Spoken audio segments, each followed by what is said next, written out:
Hello, good morning friends. Welcome to my channel astro Kannadiga. ಬನ್ನಿ friends, ಇವತ್ತು ಈ ಒಂದು ಕೈ ಬಗ್ಗೆ ತಿಳ್ಕೊಳ್ಳೋಣ. ನನ್ನ ಚಾನಲ್ಗೆ ಫಸ್ಟ್ ಟೈಮ್ ಬಂದರೆ ದಯವಿಟ್ಟು ಸಬ್ಸ್ಕ್ರೈಬ್ ಮಾಡ್ಕೊಳ್ಳಿ ಹಾಗೂ ಬೆಲ್ ಬಟನ್ ಒತ್ತಿ, ಯಾಕಂದ್ರೆ ನಾನು ಮಾಡುವಂಥ ಎಲ್ಲ ವಿಡಿಯೋದ ಅಪ್ಡೇಟ್ಸ್ ನಿಮಗೆ ತಲುಪುತ್ತೆ. ಎಲ್ಲರಿಗಿಂತ ಮುಂಚೆ ವಿಡಿಯೋ ನೋಡ್ಬೋದು ಅಂತ ತಿಳಿಸ್ತಾ ಈ ಒಂದು ವಿಡಿಯೋನ ಶುರು ಮಾಡೋಣ. ಬನ್ನಿ ಫ್ರೆಂಡ್ಸ್, ನೋಡಿ ಇವ್ರಿಗೆ ಬಹಳಷ್ಟು ಮುಖ್ಯವಾಗಿ ನಮಗೆ ಜೀವನ ರೇಖೆಯನ್ನು ನೋಡಿ. ಜೀವನ ರೇಖೆ ಆಕ್ಚುಲಿ ಹೀಗೋಗಿ ಚಂದ್ರ ಪರ್ವತವನ್ನ ತಲುಪಿರುವಂತದನ್ನ ಕಾಣಿಸ್ತಾ ಇದೆ ಅಂತ ಹೇಳ್ಬೋದು. ನೋಡಿ, ಈ ತರ ಚಂದ್ರ ಪರ್ವತಕ್ಕೆ ಹೋಗ್ತಾ ಇದೆ. ಮತ್ತೆ ಇನ್ನೊಂದು ರೇಖೆ ಅಂದ್ರೆ ಭಾಗ್ಯ ರೇಖೆ ಒಂದು ಕಂಕಣ ರೇಖೆಯಿಂದ ಮೊದಲುಗೊಂಡು ನೇರವಾಗಿ ಬಂದು ಹೀಗಿಂದ ಹೀಗೆ ಶನಿ ಪರ್ವತವರೆಗೂ ಹೋಗಿರೋದನ್ನ ಕಾಣಿಸುತ್ತೆ. ಯಾರಿಗೆ ಭಾಗ್ಯ ರೇಖೆ ಕಂಕಣ ರೇಖೆಯಿಂದ ಹೋಗಿರೋದು ಅಥವಾ ಶುಕ್ರ ಪರ್ವದಿಂದ ಶುರುವಾಗಿರುವಂತ ಈ ಒಂದು ಭಾಗ್ಯ ರೇಖೆ ಬಹಳ ಒಂದು ಅದ್ಭುತವಾದಂತ ಈ ಯಶಸ್ಸು ಇವರ ಲೈಫ್ ಅಲ್ಲಿ ಸಿಗುತ್ತೆ ಅಂತ ಹೇಳ್ಬೋದು. ಮತ್ತೆ ಇಲ್ಲಿ ನೋಡಿ, ಈ ದೇವದೂತ ರೇಖೆ ಇರೋದನ್ನ ಕಾಣಿಸುತ್ತೆ. ಇದು ಸಹ ಇವರಿಗೆ ಬಹಳಷ್ಟು ದೊಡ್ಡ ಮಟ್ಟದ ಯಶಸ್ಸನ್ನ ತಂದುಕೊಡುತ್ತೆ ಅಂತ ಹೇಳ್ಬೋದು. ಇನ್ನು ಜೀವನ ರೇಖೆ ಒಳಗಡೆಯಿಂದ ಒಂದು ಕವಲು ಮೇಲ್ಭಾಗಕ್ಕೆ ಹೋಗ್ತಾ ಇರೋದನ್ನ ಕಾಣಿಸುತ್ತೆ. ಅಂದ್ರೆ ಸರಿಸುಮಾರು ಒಂದು 55-60 ಆಸುಪಾಸಲ್ಲಿ ಇವ್ರಿಗೆ ಮತ್ತೊಮ್ಮೆ ಭಾಗ್ಯೋದಯ ಆಗತ್ತೆ ಅಂತ ಹೇಳ್ಬೋದು. ಇನ್ನ ನೋಡಿ, ಎಸ್, ಈ ಒಂದು ಭಾಗ್ಯ ರೇಖೆ ನೋಡಿ ತುಂಬಾ ಸೊಗಸಾಗಿದೆ. ಆದ್ರೆ ಸರಿಸುಮಾರು ಒಂದು 35ರ ಆಸುಪಾಸಿನವರೆಗೆ ತುಂಬಾ ದಪ್ಪನಾಗಿದೆ. ಹಾಗಾಗಿ ಸ್ಟ್ರಗಲ್ ಇದೆ ಅವರ ಲೈಫ್ ಅಲ್ಲಿ ಅಂತ ಹೇಳ್ಬೋದು. ಬಟ್ 35ರ ನಂತರ ಜೀವನ ಬಹಳ ಸೊಗಸಾಗಿದೆ ಹಾಗೂ 55ರ ನಂತರ ಇನ್ನೂ ಅತ್ಯದ್ಭುತವಾಗಿದೆ ಅಂತ ಹೇಳ್ಬೋದು. ನೆಕ್ಸ್ಟ್ ಇಲ್ಲಿ ಬುಧ ಪರ್ವ ನೋಡಿ. ಬುಧ ಪರ್ವತಕ್ಕೆ ಸಿಂಗಲ್ ವರ್ಟಿಕಲ್ ಲೈನ್ ಹೋಗ್ತಾ ಇರೋದನ್ನ ಕಾಣಿಸುತ್ತೆ. ಸೊ ಹಾಗಾಗಿ ಇವರು ಉತ್ತಮವಾದ ಬುದ್ಧಿವಂತರು ಸಹ ಇದ್ದಾರೆ. ವ್ಯಾಪಾರ ವ್ಯವಹಾರದಲ್ಲಿ ತುಂಬಾ ಉತ್ತಮ ಕೌಶಲ್ಯವನ್ನು ಸಹ ಹೊಂದಿರ್ತಾರೆ ಅಂತ ಹೇಳ್ಬೋದು. ಹಾಗೂ ಸೂರ್ಯ ರೇಖೆ ಸಹ ಇವರಿಗೆ ಇರೋದನ್ನ ಕಾಣಿಸುತ್ತೆ. ಇವರು ಉತ್ತಮವಾದಂತ ಒಂದು ನೋಡಿ, ಇಲ್ಲಿ ಒಂದು ಟ್ರಯಾಂಗಲ್ ಸಹ ಒಂದು ಸೂರ್ಯ ಪರ್ವತದಲ್ಲಿ ಇರೋದನ್ನ ಕಾಣ್ತೀವಿ. ಇದರ ಅರ್ಥ ವ್ಯಕ್ತಿ ಬಹಳ ಒಂದು ಉತ್ತಮವಾದಂತ ಯಶಸ್ಸನ್ನು ಜೀವನದಲ್ಲಿ ಗಳಿಸ್ತಾನೆ ಅಂತ ಹೇಳ್ಬೋದು. ಮತ್ತೆ ಇನ್ನೊಂದು ಅತಿ ಮುಖ್ಯವಾದಂತ ವಿಚಾರ ಏನಂದ್ರೆ, ಈ ಹಾರ್ಟ್ ಲೈನ್ ನೋಡಿ, ಈ ಒಂದು ಮಂಗಳ ಪರ್ವತದ ಕಡೆಗೆ ಬಾಗಿರೋದನ್ನು ಕಾಣಿಸುತ್ತೆ.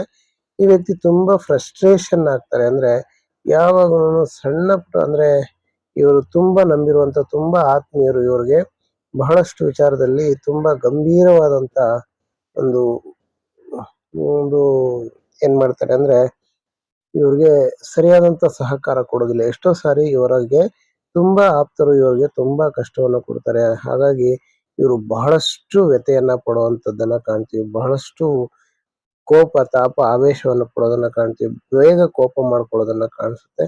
ಸೊ ಹಾಗಾಗಿ ಇವರು ಸಾಕಷ್ಟು ವಿಚಾರಗಳಲ್ಲಿ ಬಹಳಷ್ಟು ವಿಚಾರಗಳಲ್ಲಿ ಇವರು ತುಂಬಾ ದುಃಖವನ್ನ ಅನುಭವಿಸ್ತಾರೆ ಸಂಬಂಧಿಕರ ಒಂದು ಕಾರಣದಿಂದ ಅಂತ ಹೇಳ್ಬೋದು.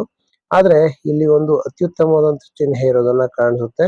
ಒಂದು ರೆಕ್ಟಾಂಗಲ್ ಫಾರ್ಮ್ ಆಗಿರೋದನ್ನ ಕಾಣಿಸುತ್ತೆ. ನೋಡಿ, ಇದನ್ನ ಟೀಚರ್ ಸ್ಕ್ವೇರ್ ಅಂತಾನೂ ಕರೀತಾರೆ. ಸೊ ಈ ತರ ಇದ್ದಾಗ ವ್ಯಕ್ತಿ ಸಮಾಜದಲ್ಲಿ ಅತ್ಯುನ್ನತ ಮಟ್ಟದ ಯಶಸ್ಸನ್ನು ಗಳಿಸೋದ್ರಲ್ಲಿ ಯಾವುದೇ ಸಂದೇಹ ಇಲ್ಲ ಅಂತ ಹೇಳ್ಬೋದು. ಇವರು ಜೀವನದಲ್ಲಿ ಹಣಕಾಸಾಗ್ಲಿ ಮತ್ತೆ ಬೇರೆಯವರಿಗೆ ಗೈಡ್ ಮಾಡಿ ಬೇರೆಯವರಿಗೆ ತುಂಬಾ ದೊಡ್ಡ ಮಟ್ಟದಲ್ಲಿ ಸಹಾಯವನ್ನು ಸಹ ಮಾಡ್ತಾರೆ. ಸಮಾಜದಲ್ಲಿ ತುಂಬಾ ಅತ್ಯಮೂಲ್ಯ ವ್ಯಕ್ತಿ ಸಹ ಆಗಿರ್ತಾರೆ ಇವರು ಅಂತ ಹೇಳ್ಬೋದು. ನೋಡಿ, ಇಲ್ಲಿ ಶನಿ ಪರ್ವದಲ್ಲಿ ಹೀಗೆ 2-3 ರೇಖೆಗಳು ತುಂಬಾ ಸ್ಪಷ್ಟವಾಗಿರೋದ್ರಿಂದ ಹಣಕಾಸಿನ ವಿಚಾರದಲ್ಲಿ ಬಹಳಷ್ಟು ಜಾಗರೂಕರಾಗಿರ್ತಾರೆ. ಸಾಕಷ್ಟು ಉಳಿಸ್ತಾರೆ ಅಂತಾನು ಹೇಳ್ಬೋದು. ನೆಕ್ಸ್ಟ್ 35ರ ಆಸುಪಾಸಲ್ಲಿ ನೋಡಿ, ಈ ಒಂದು ಭಾಗ್ಯ ರೇಖೆಗೆ ಹೀಗೆ ಇಲ್ಲಿ ಒಂದು ತ್ರಿಭುಜಾಕೃತಿ ಇರೋದನ್ನ ಕಾಣಿಸುತ್ತೆ. ಹೀಗಾಗಿ 35ರ ಆಸುಪಾಸಲ್ಲಿ ಇವರ ಲೈಫ್ ಅಲ್ಲಿ ಬಹಳ ದೊಡ್ಡ ಬದಲಾವಣೆ ಕಾಣುತ್ತೆ ಅಂತ ಹೇಳ್ಬೋದು ಫ್ರೆಂಡ್ಸ್. ನೆಕ್ಸ್ಟ್ ಇಷ್ಟು ವಿಚಾರವನ್ನ ನಾನು ನಿಮಗೆ ತಿಳಿಸ್ಕೊಟ್ಟಿದ್ದೀನಿ ಫ್ರೆಂಡ್ಸ್. ನೋಡಿ, ಇನ್ನೊಂದು ವಿಚಾರವನ್ನ ಹೇಳ್ಬೇಕು ಅಂದ್ರೆ ನೋಡಿ, ಇಲ್ಲಿ ಈ ಕಂಕಣ ರೇಖೆ ಹೀಗೆ ಮೇಲ್ಭಾಗಕ್ಕೆ ಈ ತರ ಉಬ್ಬಿದ್ದಾಗ ವ್ಯಕ್ತಿಗೆ ಬಹಳಷ್ಟು ಸಾಮರ್ಥ್ಯ ಸ್ವಲ್ಪ ಕಡಿಮೆ ಇರುತ್ತೆ. ಸೊ ಹಾಗಾಗಿ ಜೀವನದಲ್ಲಿ ಆದಷ್ಟು ಬೇಗ ಒಂದು ಮಕ್ಕಳನ್ನ ಪಡೆಯೋದ್ರ ಮೂಲಕ ಇವರಿಗೆ ತುಂಬಾ ಒಂದು ಫರ್ಟಿಲಿಟಿ ಪ್ರಾಬ್ಲಮ್ ಎದುರಾಗ್ದಂಗೆ ಕಾಪಾಡ್ಕೋಬಹುದು ಅಂತ ಹೇಳ್ಬೋದು. ಸೊ ನೆಕ್ಸ್ಟ್ ವಿಚಾರವನ್ನು ಬಂದಾಗ ಶುಕ್ರ ನೋಡಿ ಎತ್ತರವಾಗಿದೆ. ಸಮಾಜದಲ್ಲಿ ಸಾಕಷ್ಟು ಅಂದ್ರೆ ಹಣಕಾಸಿನ ವಿಚಾರದಲ್ಲಿ ತುಂಬಾ ಸಂತೋಷವನ್ನು ಸಹ ಇವರು ಅನುಭವಿಸ್ತಾರೆ ಅಂತ ಹೇಳ್ಬೋದು.